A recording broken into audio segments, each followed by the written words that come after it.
So this is obviously very much an open forum, so please, if you want to ask a question of the guys, ask away. Any questions before I... Chris, in the front. I'm going to repeat your question because we haven't got a mic for you. That's fine. That might be harder than answering the question. No. There's something around running tests to have consumers pay for a service to show that there's actually a value being generated by the product. So, yeah. We ran that with Tab, just going all the way back. Doing anything for free really didn't get a lot of traction. Once people handed over even a penny or a pound or something like that, they felt that they had invested into the products and therefore were at least going to use it for a little while. So give you some opportunities to actually get that customer to come back. We did have a problem where we weren't charging the retailers back then. So we thought, the only way to get into all of these shops was to say, oh, it's free, it's free, it's free. It's great, you'll love it.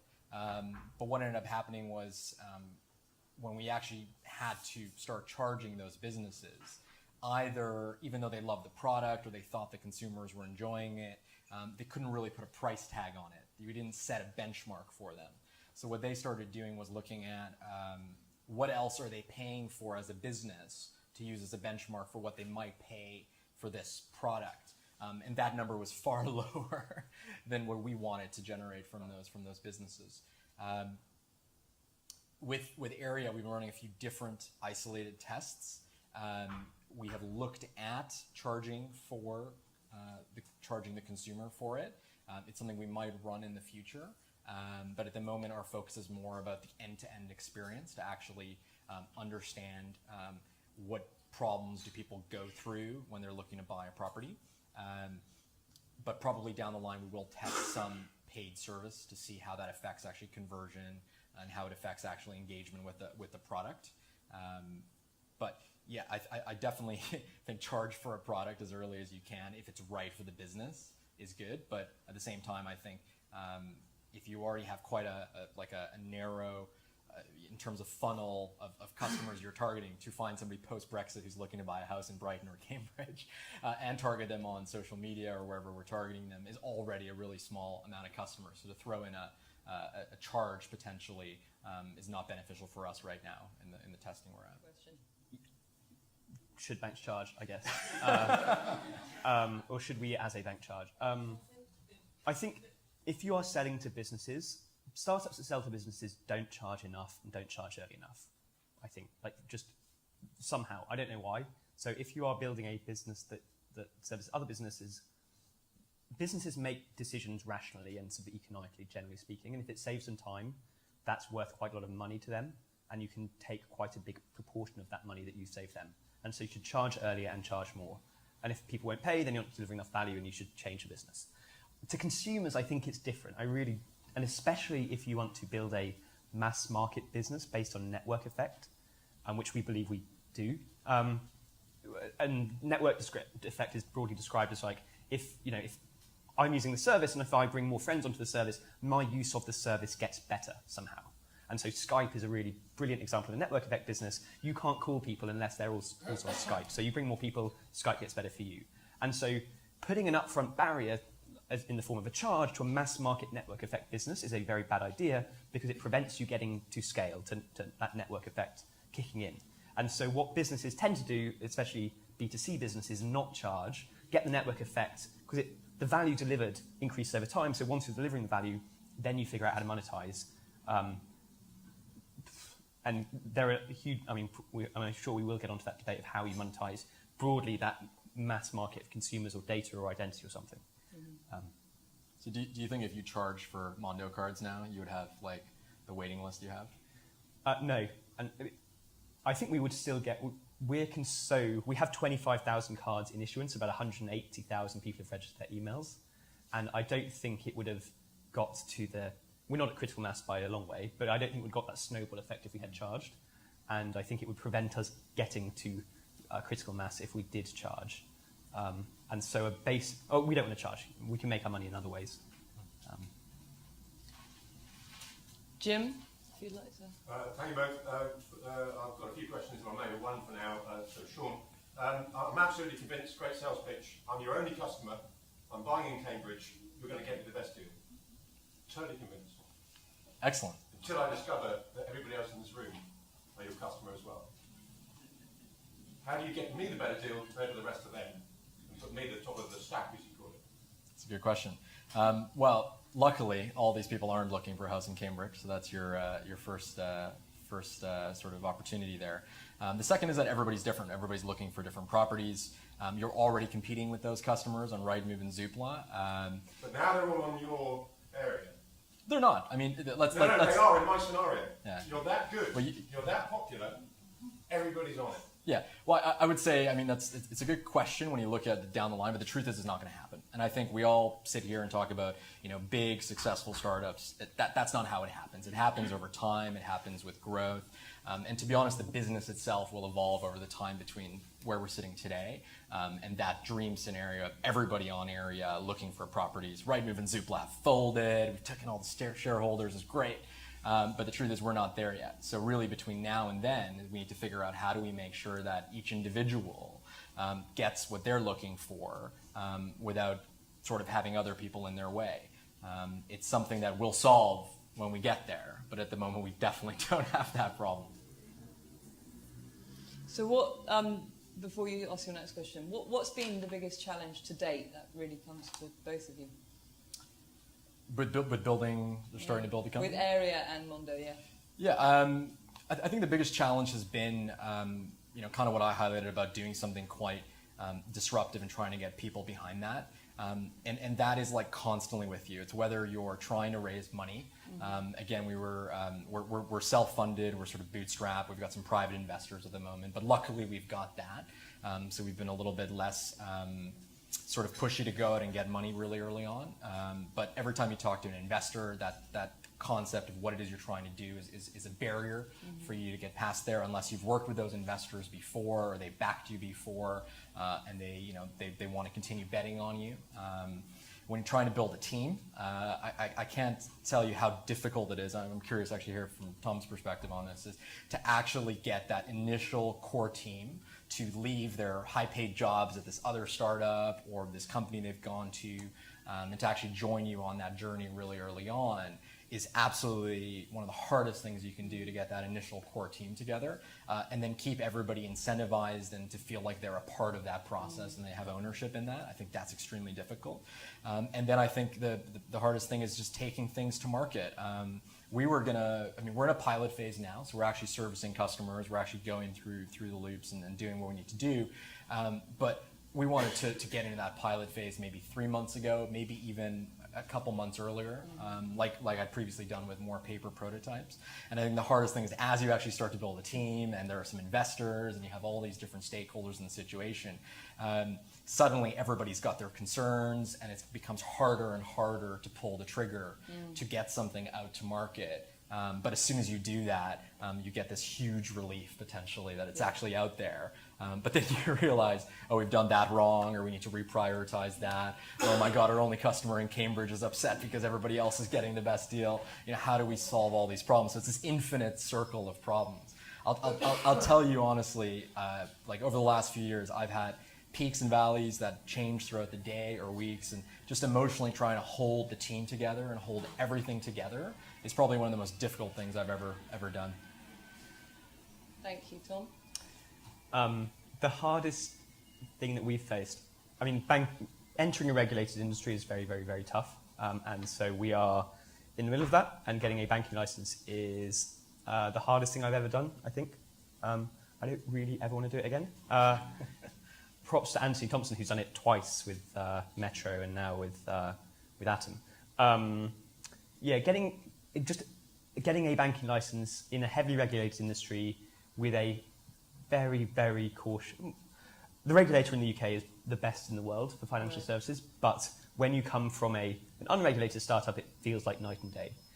It's really, really, really tricky. And second only to that, I think, is working with some of the older suppliers. So we're having to work with some of the other banks, and it's stuff that would take us literally one day is taking a year. Oh wow. It's like 300 times slower. That is no exaggeration to do these projects. It would literally take us one day. Like what? What is taking that long? What has taken that long? Getting access to payment schemes. So the problem and I don't know why, I mean, there are many, many reasons. So we basically have to use an intermediary to go to a payment scheme, call it direct debit or faster payments. And there are, 3 or 4 banks that offer agency banking effectively and sit in the middle. Technology is not difficult, fundamentally. Like writing the business logic, the code that does things is not hard. It's, if you understand technology, at a sufficiently deep level, the actual logic is fairly straightforward. It's all of the stuff around it. So getting a cable plugged into a big bank data center, so far 7 months and running. We're in discussions with BT and this bank to dig up roads to get this cable into a data center, which is excruciating. Governance, risk, compliance, legal, all of these teams in big banks who are like sat there to say no to stuff. Not to say, oh, that's an interesting question, let's find a way to solve your problem, but just like, no, we're not doing that. And so, for example, getting access to payment schemes via one of the banks is just mind-boggling. Do you find it interesting? I remember back at Yo-Yo, we ended up meeting up with some of the banks, like their innovations teams, and think like, how could we do something interesting?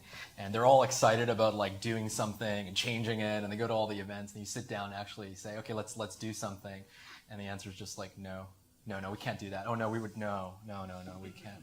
It's amazing. We've got a competing product, and then they show you the competing product, and it's like completely different.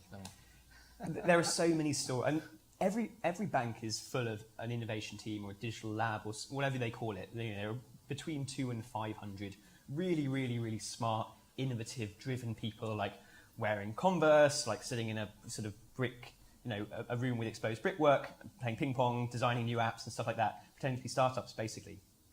And all of the ideas, almost all of the things that we are doing at Mondo, they thought of at least 10 years ago. Every single bank, probably in the world, not just the UK. And none of the banks have been able to implement any of them because of, legacy technology is very, very bad, but the technology is solvable. It's just code, you get a bunch of smart programmers, it will work. It's the culture and the people, and it's compliance and risk and legal, but also like the siloed, like profit and P&Ls, like the people owning their little fiefdom saying, oh no, we can't launch a TransferWise inside the bank because it would undercut our FX business. It's really poisonous. It's why I think that the big banks, many of them will die. This is generally the frustration, frankly, in big corporations. Everything's siloed. We come across a lot of this. One of my colleagues from Honey is head of business and cultural transformation. And her job, and it can take, and she's worked with banks all over the world, yeah. And it can take up to 4 years to create disruption enough. Well, not that you'd use that word, obviously, excuse me, in banking, but to create people working together and managing a culture to create commercial effectiveness, which is phenomenal. Yeah, and it's problematic. And you get a digital lab or an innovation team in a bank, and sure, they've got their culture great, but then they go to their data center guy and be like, hey, we just need these new servers. Like, no way. Like, my job is to make sure this data center doesn't go down again. And it has gone down like every weekend for the last year, and I'm going to get fired. So look, we're just not changing anything. Just like, nope. Yeah. Deborah. In 3 years' time, when Mondo is hugely successful and NatWest phone you up and say we'd like to buy you, Yeah. are you going to sell? The question is, are we going to sell to NatWest? This is before you take them down. We have this, Assuming they don't go down before. assuming they're not bankrupt again before that stage. We had this question about a month ago at a conference, and the question was slightly different, was, are you going to sell to Lloyds? And there was all the tech press ran this story the next day saying, is Mondo selling to Lloyds? No, Mondo's not selling to Lloyds or NatWest. I think we have an opportunity to build something really, really huge and impactful. And in particular, flipping the relationship between a bank and a customer, right now, the banks try to acquire you as a child. They go to schools and literally give out footballs in playgrounds to try and sign kids up. And then feel like they have customer ownership. This is like this KPI, like number of products we've sold you. And they spend the rest of your life using this inertia and lock-in to sell you financial products that aren't necessarily the right ones. Like, what is it, 29 billion pounds of PPI fines by now?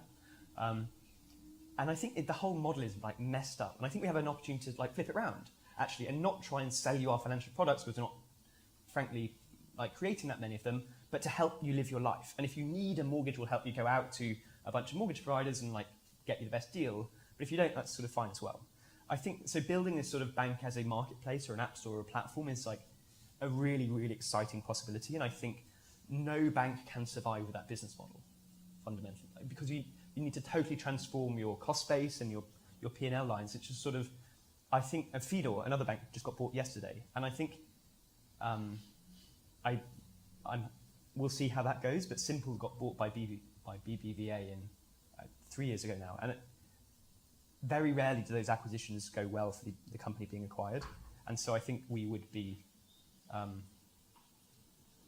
think we'd lose the opportunity to create something like really impactful if we did that. But never say never. So I didn't hear yes or no, because you can't predict the future. But do you think it's the only way to get innovation into the banking industry? Because something else you said was that there's a tendency that expertise in the sector ties you down, which suggests that those people in the system aren't ever going to be able to innovate in the way that people outside it can. I'm not sure I agree with that, but do you think that's the model for innovation in banking, disruption in banking? It has to come from the outside in?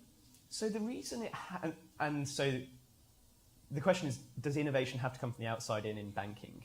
And like the sort of the counterpoint or the I guess reinforcement of that question is like, there hasn't been real innovation in banking. Like, why not? And why has it not come from without in the way that other industries, like, you know, we saw Netflix or Kodak or the travel industry or whatever, like, how have those industries all been disrupted from outside, whereas banking hasn't? I mean, the huge barrier to entry of having to get a banking license and raise £25 million does give you something of a moat to keep, you know, scrappy little challenges out. But I don't. You have to have like a really big shock. That's what. If you want change to come from within, and so the UK has not had a really big economic shock. Well, we had the 2008-9. Brexit has not really shocked the banks yet. I mean, 2009 crisis, right? Huge shock. The problem is, several banks should have gone bankrupt, and that would have basically left a vacuum that other incumbents could have, well, not incumbents, other incumbents or new people could have come in and sort of flourished in. But anti-competitively, the banks were propped up, and probably for good reason, that we didn't want to cause like total Armageddon. So they were propped up. But basically, those banks should have died. And so in countries that have had massive financial turmoil, the banking system is actually much better. So South Africa, Turkey, Brazil, Russia, all have, like, their banking apps are really good. Their banking industry serves customers much better than in the UK, because they basically had like the opportunity to like flip the table over and start again. Whereas we've got these like incumbents with like P&Ls that are making billions of pounds. So like, you have to ask yourself, like, where is the impetus to change when they're making tons of money? Like, I think I just want to add to that, because I get that question a lot, which is, well, isn't an incumbent just going to take you out? Rightmove or Zoopla, they're going to try and do this or something like that. And every time I've seen sort of innovation from a larger corporate, or talk with some of these innovation guys and all that kind of stuff, what's that bank, that new colorful banking app that got launched, or sub-brand that got launched from Clydesdale or something? Yeah, Yorkshire, was it Y Bank or something? Yeah, something very colorful interface, and they've got these crazy ads running. And it looks like innovation, but I guarantee you they're not going to do anything else. They like spend probably years building that. They're going to deploy it, and it's just going to sit there, and they're not going to iterate it. They're not going to build on it, and that's going to be their big innovation. They don't, I think, have a lot of the drive that a smaller company or a smaller team or somebody that's not from the industry has to continually challenge the status quo and continuously sort of adapt and build that business. And I think that's the big difference. Is like, unless you actually get a corporate thinking like an early stage company, they're always going to default to their normal behavior. Yeah, I guess a useful mental model for answering the question is like, what is the default state or the natural state of a company? And for a startup, the default outcome is death. If you don't change, you will die. You will run out of money, your employees will leave, you'll have no customers, you have to go back to all your friends and family's investors and say, I failed. Like, that is the default state if you don't like really try hard to make a difference. And so you're hugely incentivized to change things massively, and sometimes it works and you create an Airbnb, and sometimes it doesn't, and you go on to your next one. the default state for a bank or a big business is actually you're making billions of pounds a year. So you sort of sit there and think, if I don't do anything, I'll continue to make £1 billion next year, or I could take a risk and maybe get fired.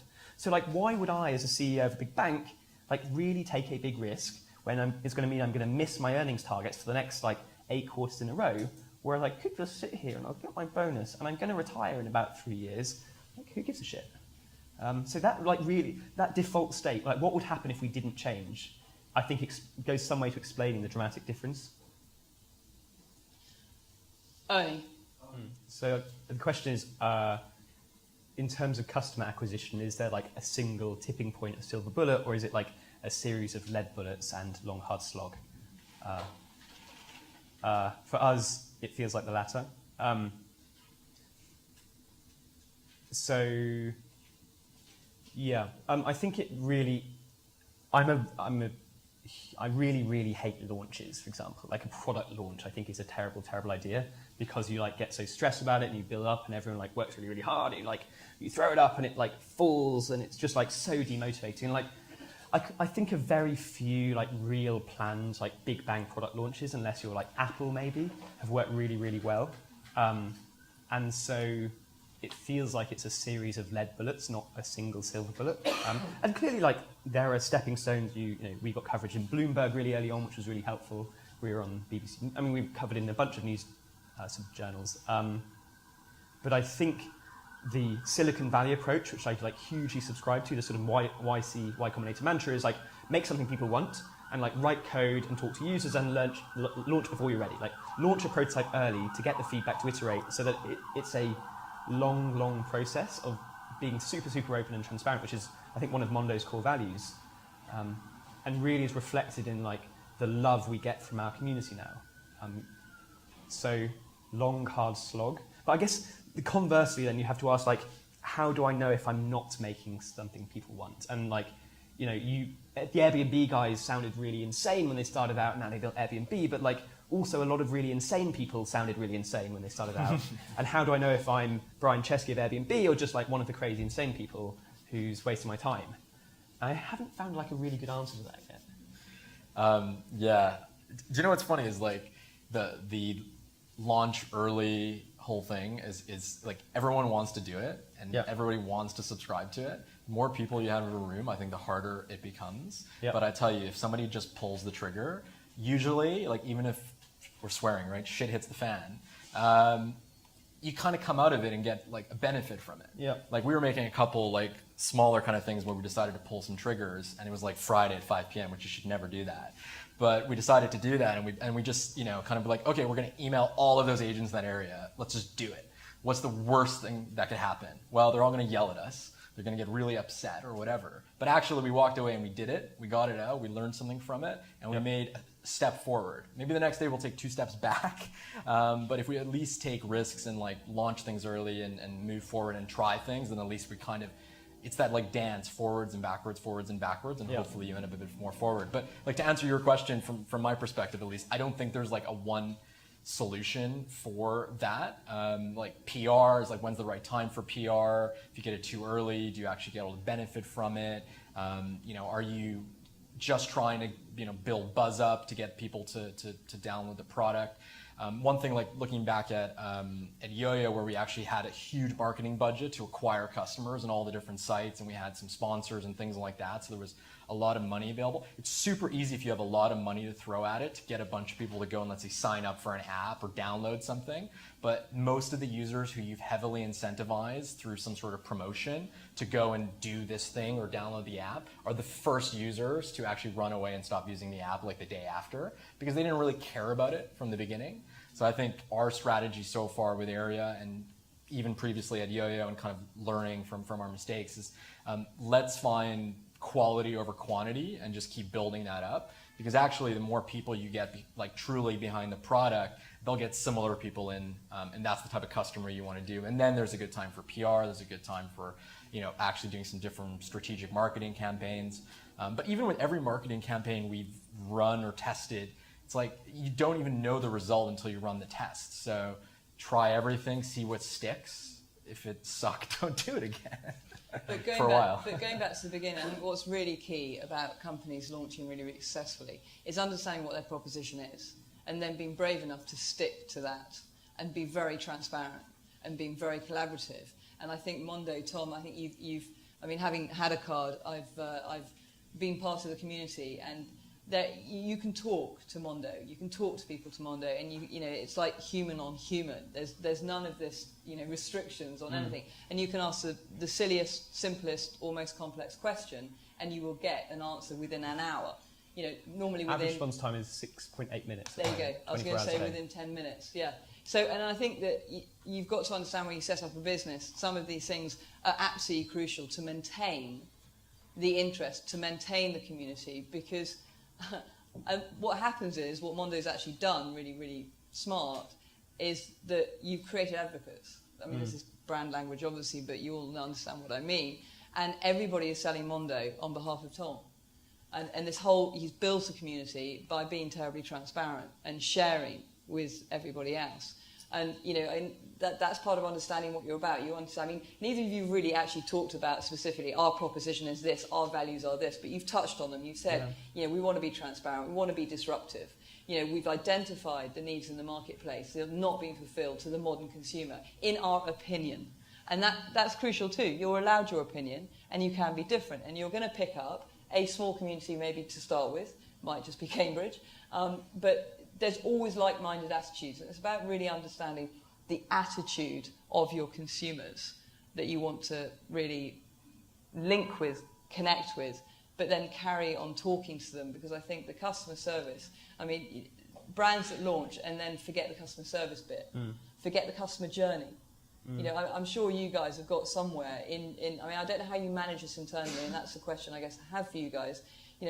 To understand what the customer journey is, it's so transparent, it's on your walls in your company, to remind everybody that this is the customer journey, this is the reason we started, and we're going to stick to that. Yeah, I mean, we have walls covered in app sort of screenshots with sort of lines showing like onboarding, how do you take a loan when we offer loans, like blah, blah, blah, with numbers at everything, like what are the drop-offs at each stage, what are the complaints driven by each, where are people confused. And then we use InVision, develop prototypes very early, so kind of clickable prototypes. So we actually we sit people down and sort of watch them click through these things over and over and over again. A sort of design and product team is about 8 or 9 people at this stage. So. Yeah, it's kind of key, and I think the other thing is that the disruption that you are able to make is the fact that you're not an expert in estate agents or the world of buying and selling a property. And Tom, you weren't, yes, you've been in the banking industry, but you're not what you'd expect of a banker. Banking, make bank face, right? I mean, I've never worked in a bank. That might change in a few weeks' time, hopefully, when we become a bank. But I hope you don't ever lose that naivety, which makes, I think, Mondo different, disruptive, and successful to those people that want a difference. That's the point I'm trying to make. It's as soon as you're running a business 5 years later, you've kind of got stuck in the realm of what everybody else is doing, and it's not where you started. And the successful businesses are the ones that obviously remember that and hold on to that. Any other questions from the floor? Paddy? Hi, Tom, Michael. So I've talked about these numbers before. The question is, what's your business model and how are you going to make money? Yeah, so sort of short, medium, and long term. Short term, we're running this prepaid card as a loss-making exercise. It's marketing, it's customer development, it's product development. The card costs us about £40 per customer per year. So you can do the maths on how much we're losing purely through those 25,000 people owning a prepaid card. They're nice cards. They are. I love the fact they don't have your name on it. Yeah, Fraud. It immediately makes me think it's safe. I love that. Really short, kind of line. I was in the States and I was at this bar, and they have this policy where they're like, you have to give them your card, and then they'll put it behind the bar or whatever. And she's like, oh, I need a card, and I had the Mondo card, and I gave it to them because obviously you're probably losing money on the FX rates too, or at least not charging a fee. But she goes, oh, but it doesn't have your name on it. I'm like, no, that's just my phone number. And she's like, oh, okay, cool. She believed you? Well, yeah, it's weird to have it's not your phone number. It's a random 9-digit code. So short term, we lose money.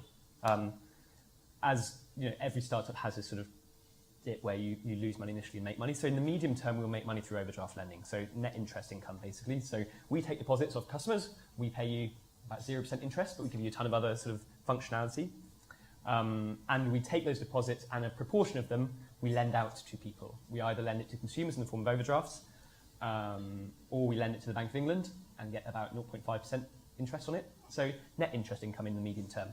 And you can build like a sustainable business on net interest income.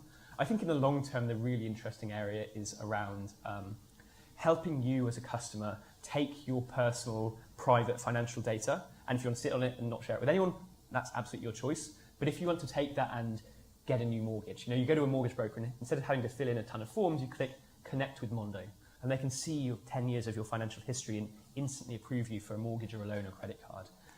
Similarly, instead of going to Money Supermarket and typing in the details of your car insurance, your address, all that, you just click Connect with Monzo, and then Money Supermarket tells you where you can save money, or insurance or utilities or whatever it is. So long term, it's more around the data and the identity. Because we've done because we know who you are as a customer effectively, we are your bank. We can basically act as an identity broker.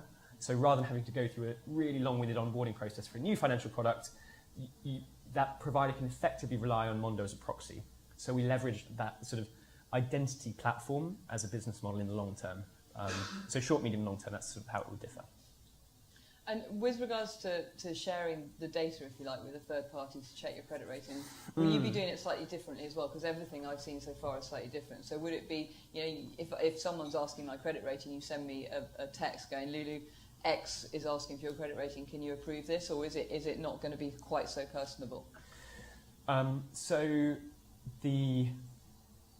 get over the line with we will do your credit data actually is not held by your bank. It's held by people who sit behind your bank called the credit reference agencies. There are 3 of them in the UK.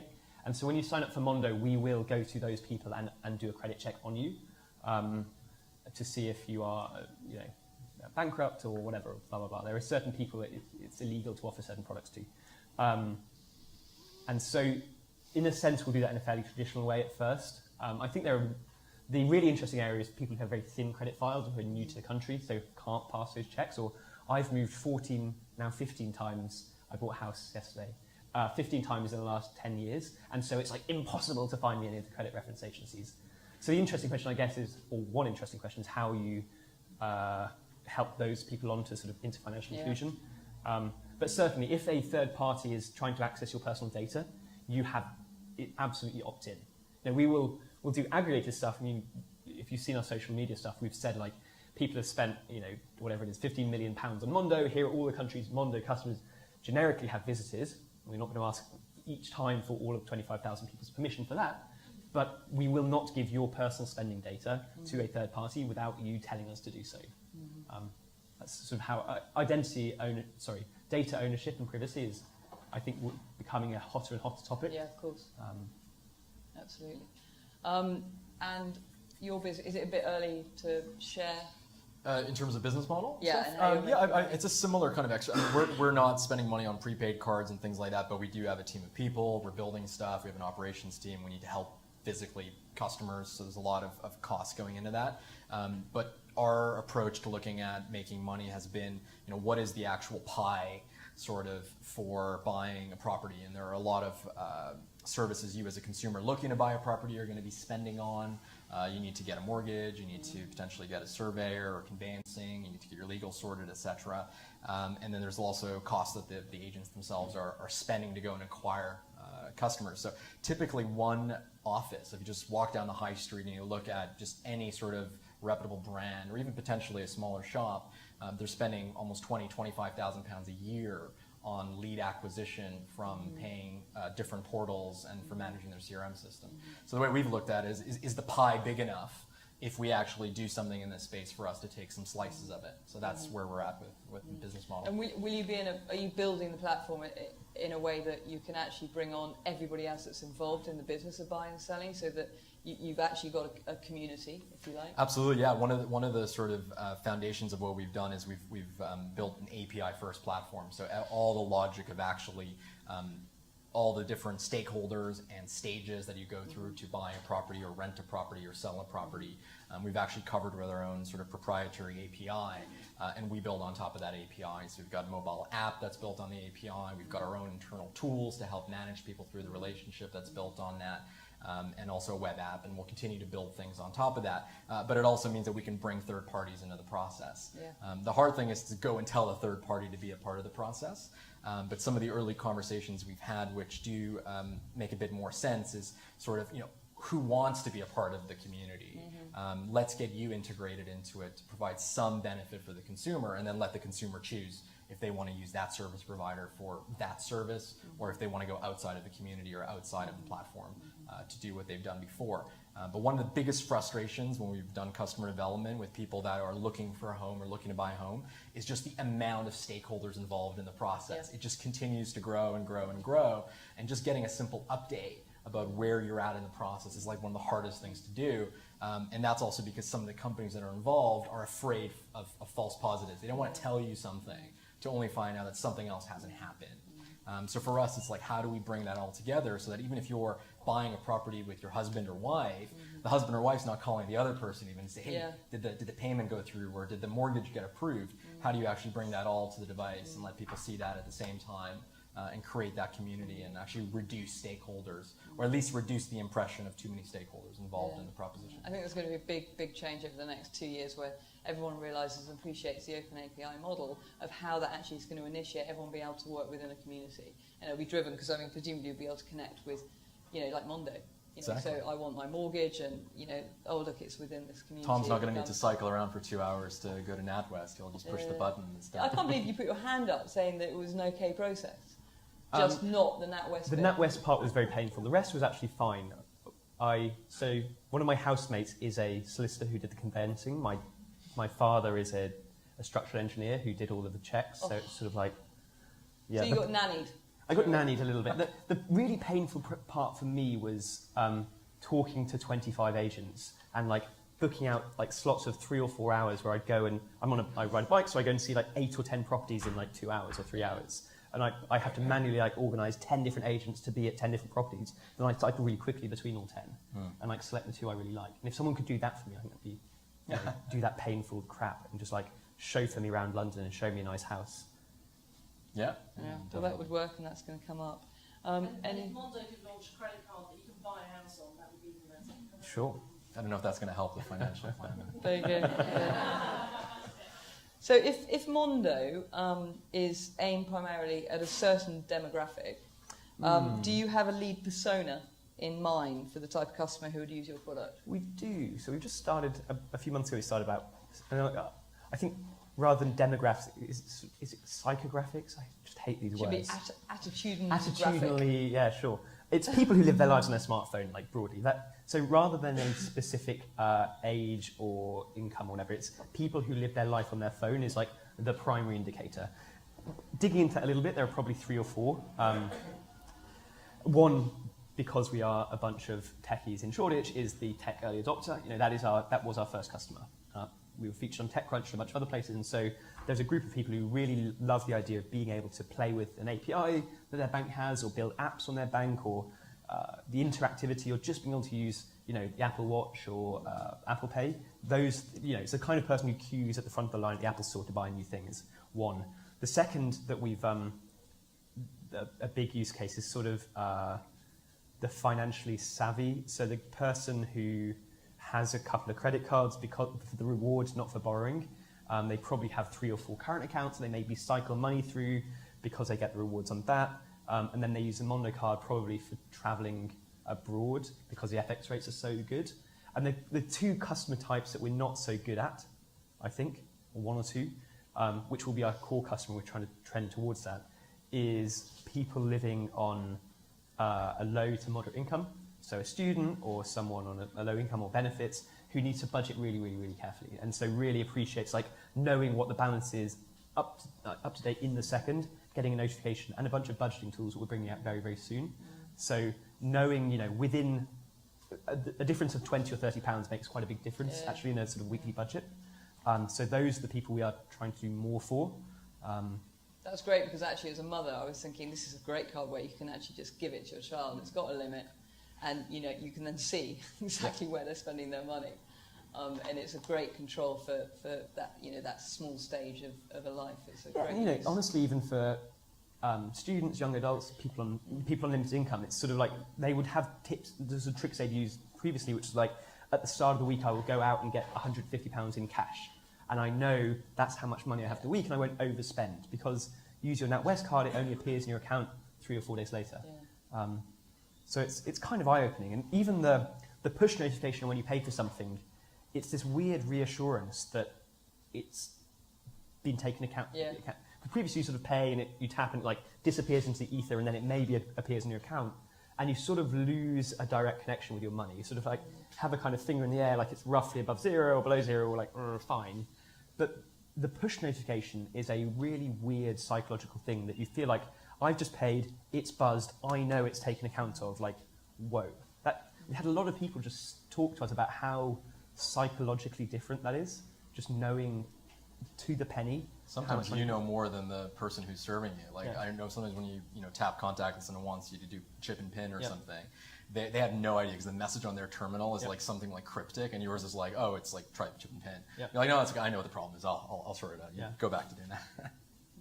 But it's interesting because by reducing the friction, if you like, the friction in financial transactions and stuff, are you actually going to be promoting a sort of more of it's going to be harder for people to manage their money because you're making it almost so easy? Do you think that will come up, or is it? I don't think so. I don't. It doesn't like something doesn't have to be difficult for it to be powerful. So I think people will borrow less, but I think they will do. Our business model in the medium term depends on people borrowing, but we want to give people control. So, for example, before you go below zero, we'll send you a push notification saying you're about to go into an overdraft. Do you want to? Yes or no? And if you say no, we will just bounce payments to zero and not charge you. And so there is this simplicity and ease of use and control that really empowers people. Like the idea that you need to sit down on a Sunday night for 2 hours and do the spreadsheet to somehow be in control, I think is wrong. So I think the usage model now is a series of nudges and kind of glance and nudge. It's a much more powerful way than a sort of like studied effort. I think if you retain the prompting, Yep. this communication level, I think that certainly feels to me a real winner of reassurance and trust. Yep. And I think that's probably a key of, I don't know if you're looking at it or thinking about it, of how do we actually create trust with Yep. people that haven't yet, because like you say, I think you've identified early adopters and techies, absolutely.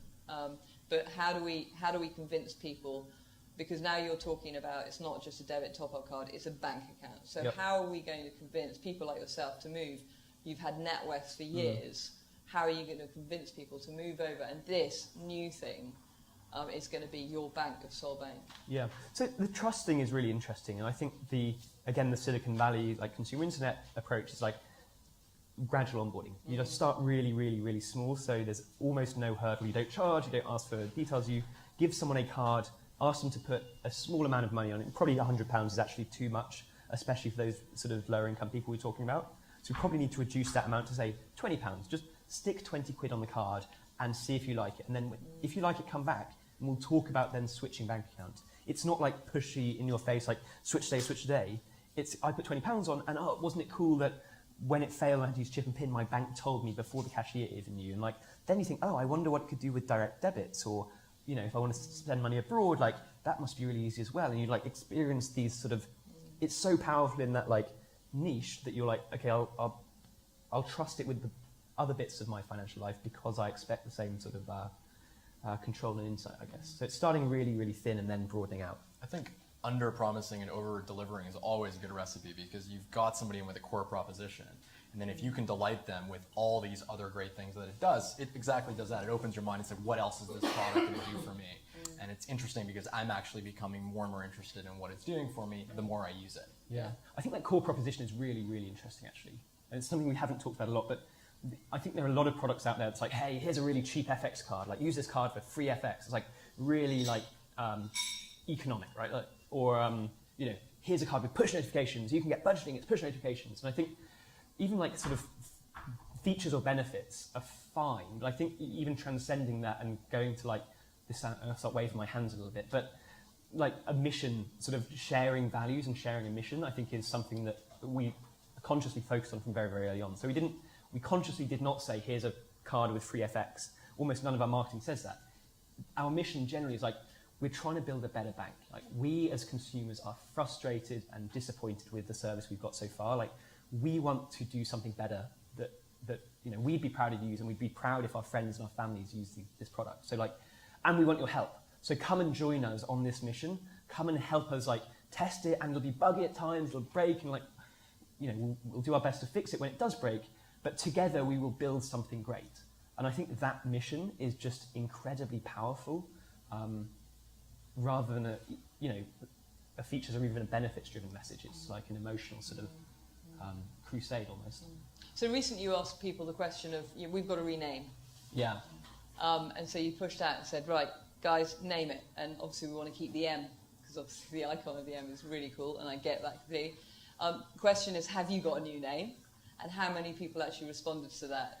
13,000 people responded in Right. 48 hours. Or we had 13,000 suggestions, I think, from about 4,000 people actually.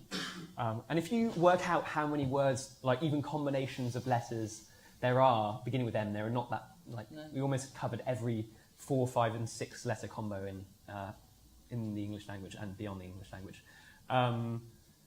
It turns out trademarks are annoying and hard, and we didn't want to run straight into the same problem we had last time, which was a trademark dispute. So there are a couple of like really good contenders that we were just having to go and clear with other companies who happen to make very different products but under a similar like mark. And we're down to like the last 1 or 2, which I'd love to share, but I can't because our marketing people would kill me. Hopefully in the next week or 2. Why are you worried about them when you just what you said about NatWest? I mean, I'd be terrified. Because NatWest have like legal and risk and compliance people who will prevent them killing me. It's like, no, that's too risky. Whereas our marketing team will just come and Fair murder me. enough. Okay, so we're not going to get the name of the bank. Sorry. Guys, but Soon, and I hope. there are other challenges. Absolutely. How are you different from the other challenges that are also fairly disruptive to the modern bank or the traditional bank, I should say? So I've heard, I mean, the label challenger bank has been applied very, very broad. I heard Santander described as a challenger, which made me smile a little bit. I think that there are lots of people launching banks. Empirically, there are a lot in the UK. A lot of them are just using the mobile phone as a cheaper delivery mechanism to sell you a mortgage or a fixed term loan, which is fine. And Shawbrook and Aldermore were sort of challengers 4 or 5 years ago. They both IPO'd for around just over £1 billion or something. So it's like a pretty neat way to take £100 million and turn it into £1 billion in 4 or 5 years. It doesn't really change very much though. It's sort of price at the top of the best buy tables, and you'll raise deposits, and then you'll like originate mortgages or lend to small businesses, which is fine. And so I think where we're different is we're trying to focus on solving your problems, even if there is not an immediate P&L impact, even if it's not a financial product, Helping you get a refund on your TFL, like for getting to tap out, is not a business model. It's like, it's delighting our customers. It's like solving a problem. So we're really, really focused on building a tool that makes our customers' lives better, and transitioning into sort of an app-based or a marketplace bank. Whereas it's a spectrum, and there are some who are doing similar things. Fedor, actually, who just sold to BCP, we're doing a very similar thing, sort of pre-mobile phone. And I think number 26 in Germany have taken a very similar model. I really think they're doing a great job. And then there are other people who are doing more of the sort of originating mortgages via mobile phone. It's like fine, but it's not hugely disruptive, I guess. So what 3 words describe you? I don't know. Well, that works. I don't know. I think something around openness or transparency, or being really, really close to customers. Okay. I think something around like usefulness and power. We need a brand consultant clearly to come and tell us these 3 words. Well, yeah. Yeah, I won't repeat what you said to me when I have that conversation with you, only because we're streaming live. And what do you think? I've got a sort of fairly long question here, but it's in what way it's coming from somebody else. Sorry. In what ways is Monzo more than a convenient secondary banking service to be used alongside a trusted traditional bank? Doesn't it make banking more complicated to manage the 2 accounts? I suppose you've almost answered that with regards to actually we just want you to transfer. Yep. Do you think also, I mean... My main answer is like try it. Like try Mondo, and if you find it makes your life more complicated, more difficult, like delete the app and cut out the card, and that's fine. Because you're not actually telling anyone. You're doing that marketing of give it a go. Yeah. Really, really, really give it a go for a week. If you don't like it, cut out the card, and we can still be friends. or just freeze it for a year. Yeah. So I think, in the long term, absolutely, we want Mondo to be your primary current account where you get your salary paid in, your direct debits paid out, your mortgage paid, or whatever. And I think the reason we've had one of the most common questions from our user group is like, when can I open this as a full bank account? Because people have seen the power and control it gives you of your debit card, welcome to France, or here's the exact FX rate that you get, or hey, someone's tried to change your PIN, was that you? Like all of that amazing power and control, we can do to the rest of your bank. We can tell you if someone's tried to set up a direct debit on your account. Like, is this the gym you just joined or a fraudster? Like, it'll get a push notification on your phone in real time when someone tries to set up a direct debit. It's like, oh great, I'd like my direct debits there now. Lending, we'll tell you exactly when you're going into overdraft and give you a yes/no decision. Oh great, I want all my lending in Mondo now as well. So it's like, we'll start small, but I hope that by convincing people of the sort of power and the benefits, they will move more and more of their banking business to Mondo until it's a primary current account. Yeah. But if you don't like it, delete the app. Brilliant. Any more? Jim? On the theme of rip it up and start again, and going back to the theme of the Luddite incumbents and experts, I think, Sean, you said incumbent, Tom, you said expert. And the fact that you've set up several businesses from 2012 and you started with your first leafleting business, why should we listen to anything you say about ripping up and starting again? Don't. No, I mean, come on. I can tell you how many books have people read about like starting companies or looking at, asking for help or advice, or even like going through an accelerator, and you did YC, and you get all these advisors and mentors and people. And it's just signal, it's noise. You need to filter it out, and you got to go and make mistakes, do your own thing. The only benefit of I guess this chat is you can hear some stories, and maybe it'll benefit somebody somewhere down the line, or maybe it won't. But I think it's always useful, to absorb things like a sponge, and rather than not. That's my view. Yeah, I even worry that we're at Mondo are not, in a year and a half, we have settled into our own orthodoxies. Sort of developed the way, in our minds, we have a picture of the way the world works. And in a year and a half, the world's changed. We chose solutions a year and a half ago that we thought were best. And today, literally last month, we re-examined something we thought was gospel and found out we were totally wrong. And that's like frightening that already we're not challenging, the status quo ourselves enough, because it's very uncomfortable. We're 43 people or something. And it is exhausting and tiring to continually be that person who's like, that's wrong, that's wrong, that's wrong. You're like, or like why? Just continue asking why. And you cannot operate a business like that. You have to just sort of like agree on something like, okay, for a period of time, that's our view of the world, and we're just going to operate on that basis. So it's a real tension between always being that guy who's like, no, it's not good enough, it's wrong, it's why are we doing it that way? And like, okay, shut up now, we just need to actually build something. Getting that balance right is hard. I have a lot of respect for it though, because I think also that's what will retain your positioning as a challenger brand, frankly, as a disrupting brand, and the more you communicate with the traditional banks, the more you'll be reminded how they've become silos, they've become a big operator, they have no agility whatsoever, and that's what you didn't enjoy. So if you stay in that space, from a brand perspective, from a business consultancy that just wants, companies to grow, it's about not growing into the places you've come from that you hated. For us, it's about keeping challenger, keeping fresh, and delivering to who your customers are, and remembering who your customers are. And like Ernie said, so many brands out there, so many companies out there don't know who their customers are. And I think you guys have started in a really enviable position where you start with knowing, because you have to. You absolutely have to. And so you'll only but grow. And I think, I think that you're both doing brilliant things, and I'm really, really impressed. So thank you. If there's any other questions now, it's got to the close of the day. Well, the beginning of the new business day for everybody, but the close of Rip It Up, Start Again. I'd like to say thank you very much to you both.